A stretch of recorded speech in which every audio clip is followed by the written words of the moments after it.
Hola a todos, buenos días, buenas tardes, buenas noches. Soy Gabriel Vallejo, vicepresidente de marketing en Oracle para América Latina. Estoy muy contento de recibir a todos acá para esta última sesión de Oraclefest. Y estoy súper feliz porque es nuestra segunda edición de Oraclefest en el mercado, un evento que está se quedando cada vez más relevante para la agenda de transformación de negocios de toda nuestra región. Y es un evento especial porque hablamos de 4 industrias a lo largo de los 2 días: manufactura, retail, telecomunicaciones, servicios financieros. Son industrias súper importantes para nuestra región y yo creo que en estos últimos 2 días tuvimos contenidos que fueron increíbles, mucha gente buena hablando. ¿Y hablando de qué? Hablando de transformación. Creemos mucho que la tecnología es un habilitador de la transformación de los negocios y de la vida de las personas, generar impacto positivo. Y es sobre eso que hablamos en los últimos 2 días. Y ahora para cerrar con clave de oro, ¿no? La última sesión de Oraclefest. Estoy súper feliz porque cuando pensamos en este contenido, pensamos o qué podemos ofrecer para nuestra audiencia para generar inspiración. Estamos acá todos los días hablando de negocios, de transformación de nuestros negocios, de impacto que podemos generar con eso, pero traer a alguien, y todos acá ya saben, no hay spoilers, James Cameron, que mucho más allá de tener hecho Titanic, Avatar, Terminator, Alien, todas las películas que nos impactaron y nos emocionaron muchísimo, es una persona de creatividad e innovación y que es un realizador. Porque innovación, soñar, no es nada si no podemos implementar. Entonces es un gran ejemplo de una persona que combina el pensamiento creativo y la realización. Y mucho más allá de eso, ¿no? 14 Oscars. Una persona que tiene 2 globos de oro. Entonces es una alegría gigante. Yo voy a cambiar ahora para inglés para poder hablar con James y vamos juntos, vamos en esta jornada. James, welcome. I'm honored to be here with you, so welcome. Well, I'm honored to be here with you and all the Oracle people and everybody from all over Latin America. This is a great opportunity to talk about the future and what's coming at us. Yeah, we'll talk a lot about the future, but to start, only to ice break, I will do the question that maybe you have heard like millions of times, but I need to ask you. So I would like to know from you, what is your favorite movie? But not only your movie. One movie that you did, and the other movie that inspired you to start your career. Well, it's kind of 2 different things. My favorite film has always been, since I was a kid, and remains to this day, The Wizard of Oz. I just think it's this great allegorical journey. I think it's very much a creature of its time, but they were pushing boundaries on that film technologically in terms of makeup and all those things. So the more I know about that film, the more I admire it. And it's just a great go-to for me as a great piece of filmmaking in its time that has remained timeless. In terms of a film that inspired me, and I've said this a million times, it's 2001: A Space Odyssey. That was the film that gave me the kick in the rear to go try to figure out how all of those amazing things were done. And that set me down a path not only to filmmaking as a director and a storyteller, but also as I would say, a technologist of filmmaking. Like, how do you do those things? How do you make those amazing images? This is amazing. And I can imagine how inspiring can be, think about the future and how you can build a dream to make it come true, having this reference, because it's like a classic that I believe that everyone has watched this movie, so impacted all lives. So this is amazing. And another thing that I'm curious to know more about you, how James Cameron became James Cameron. How was the start? How you thought, look, I'm a dreamer, I would like to tell stories that can emotion people and then be like you are now, having this great story behind you.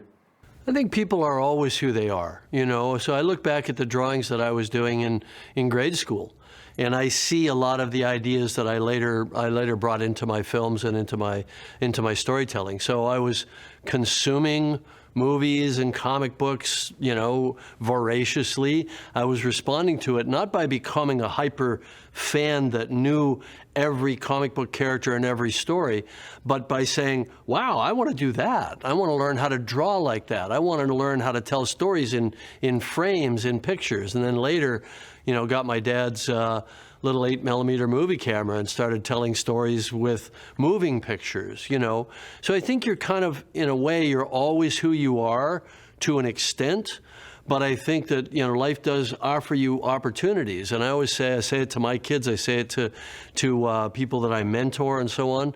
It's about fortune favoring the prepared mind. You prepare yourself for that random moment when a door opens.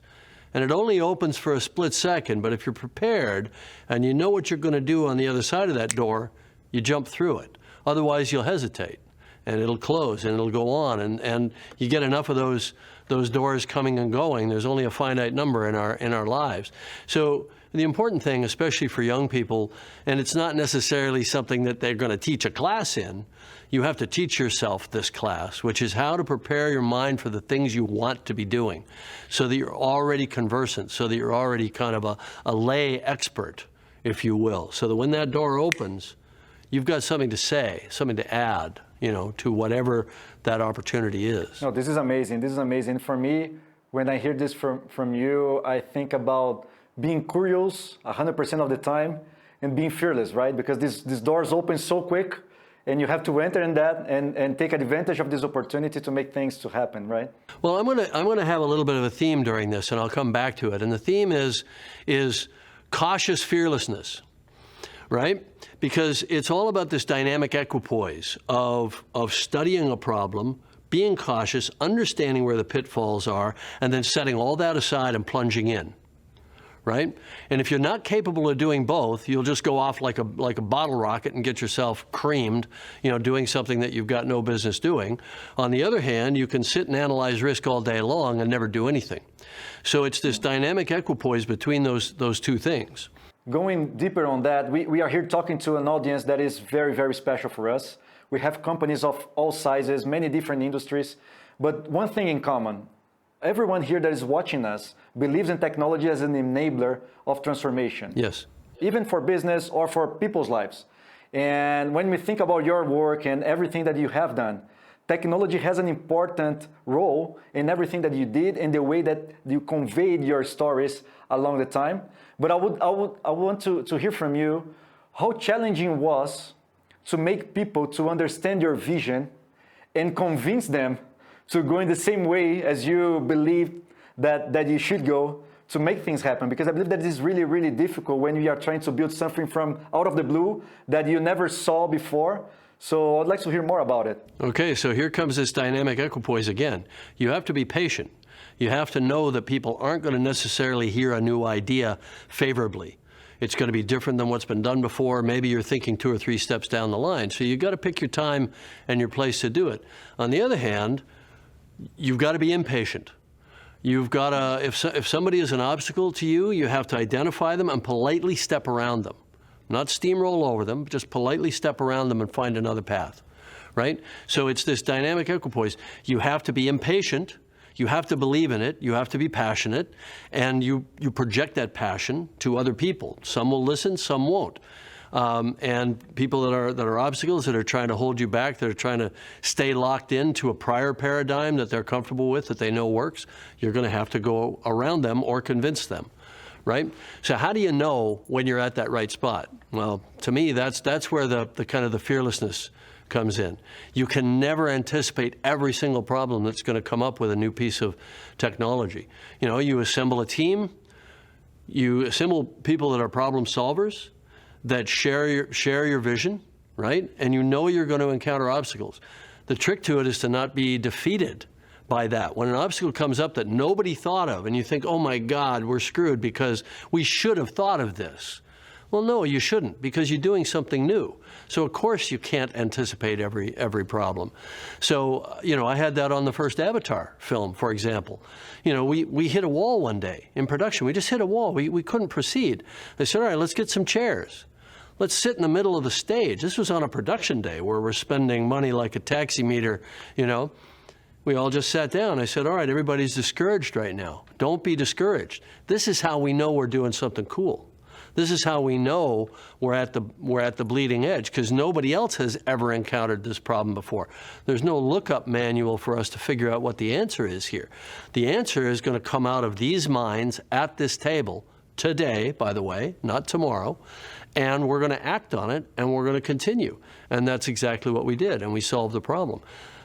So, you know, to me, that's what I enjoy the most. So whether I'm making a movie like Avatar, which has a lot of new innovation in it, or whether I'm doing a submersible for me to get in and go to the deepest place on the planet, it's the same thing. It's a small team, and you challenge them, and you have to remind them that when you hit a wall, that's part of the game.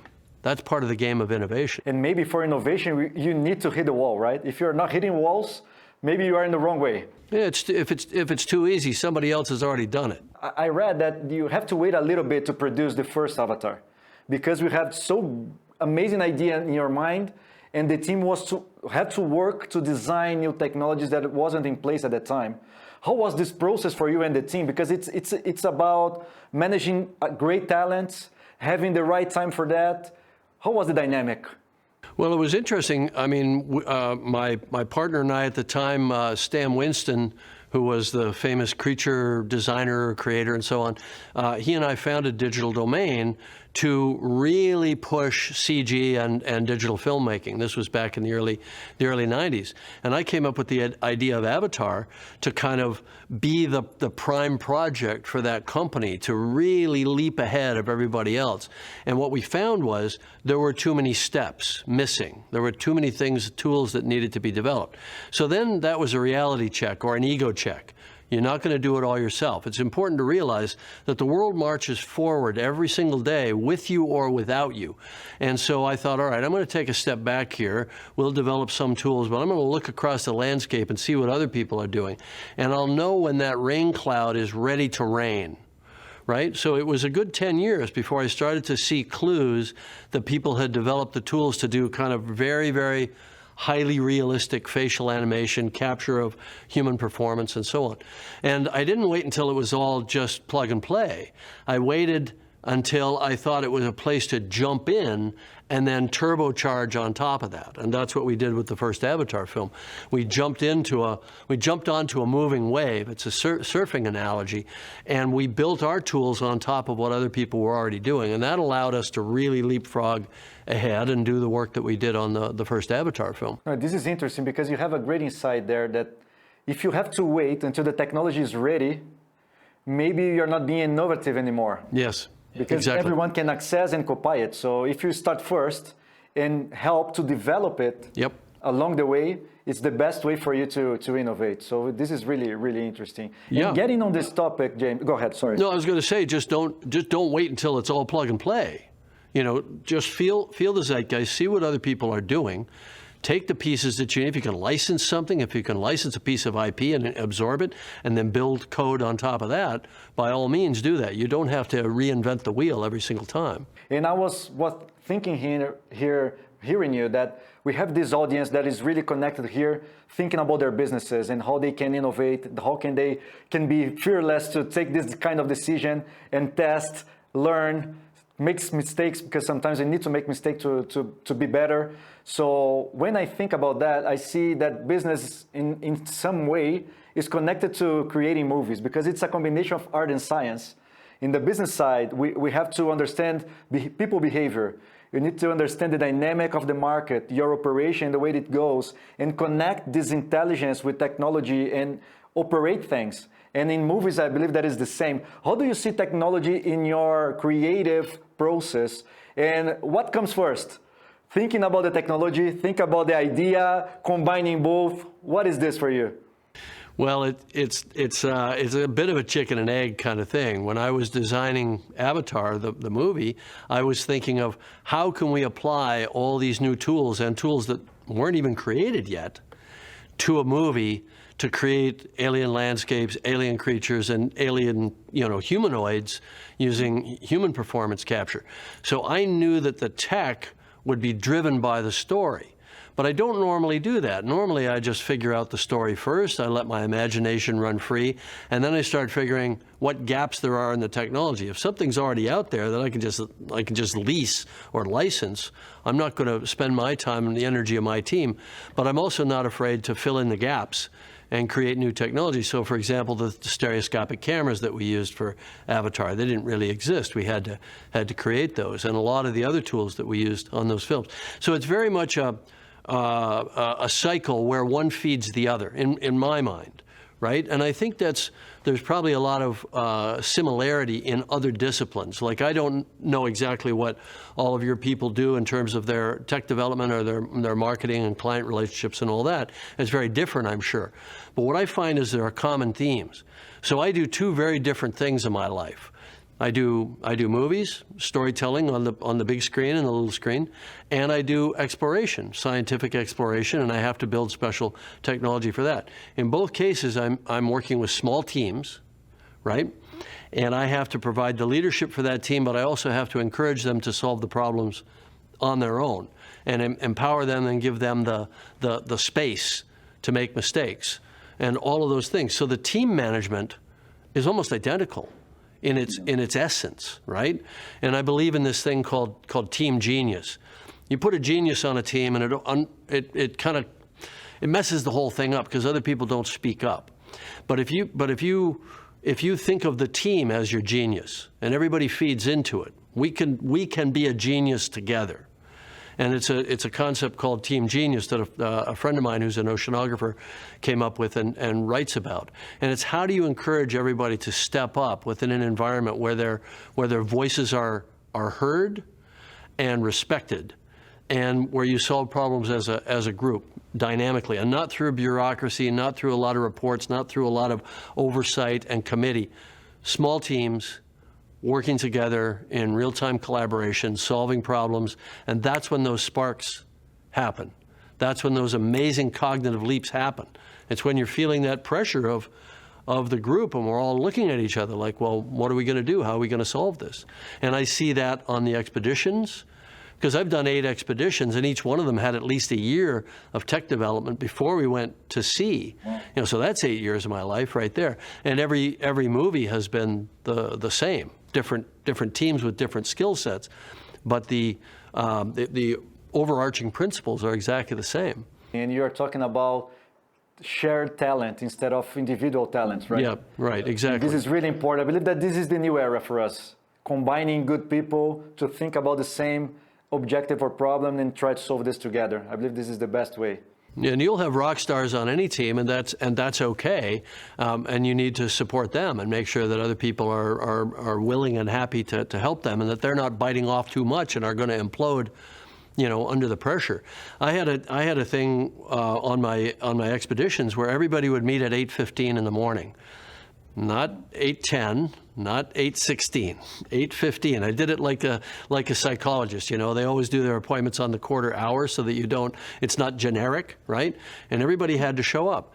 And if you had a problem, you had to talk about it, because everybody tends to want a sidebar.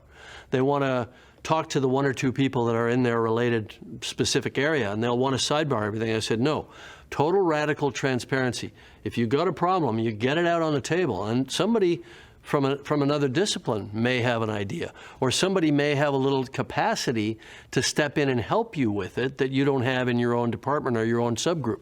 So that's why I always believe in this idea of total radical transparency. We're all in the same team, we're all in the same boat, we're all in the same movie. You get it on the table, and we'll solve it as a group.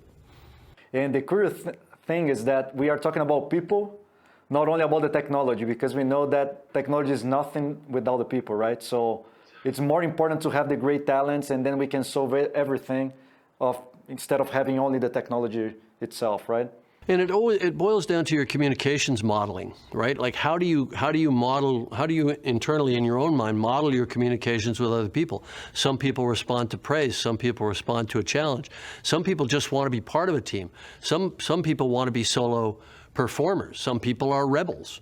Some people are naysayers. They're going to they're just going to point out the problems and not come with the solutions. So how do you take all these disparate personality types and lean into who they are and try to, because it'll be a different interaction with each one of them. And I'm speaking, as somebody who has, I think, learned a little bit about leading small teams. And that's true every day on the set as director. That's true as a producer.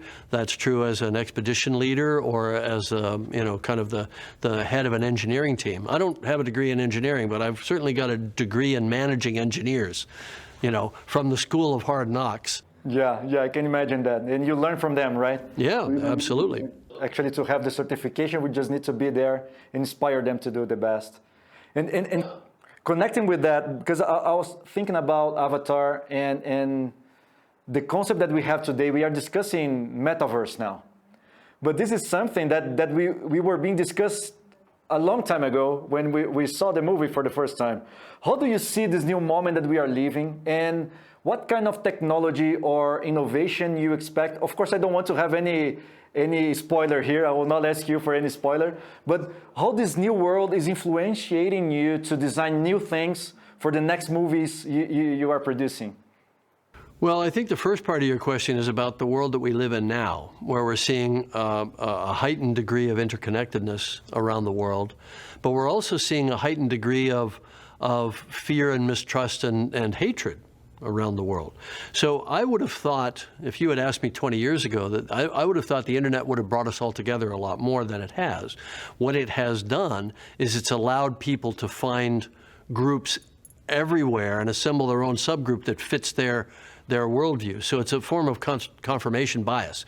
So I think that as much as we build the technology for interconnectedness with each other, we also have to build a philosophy that goes with that of being emotionally available to each other, understanding each other's fears and anxieties, and so on, and having empathy.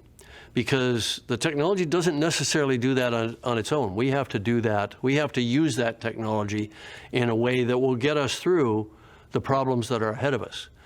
Climate change, for example, is an international problem. It's not going to be solved at a local or even a national level. It has to be solved at a global level. We've never been historically very good at that. So we have to use our amazing tool set that allows me to talk to you in Sao Paulo in real time, just like we're doing now, that allows us to evolve socially and psychologically and emotionally to the next level. That's our real challenge. The challenge is for us as human beings to use that neuroplasticity that we have and that ability to change our perceptions and use it with all these connectivity tools to basically allow us to optimize our future.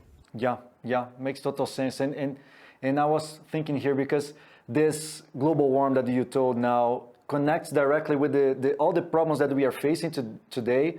We have been suffering a lot because of the pandemic now.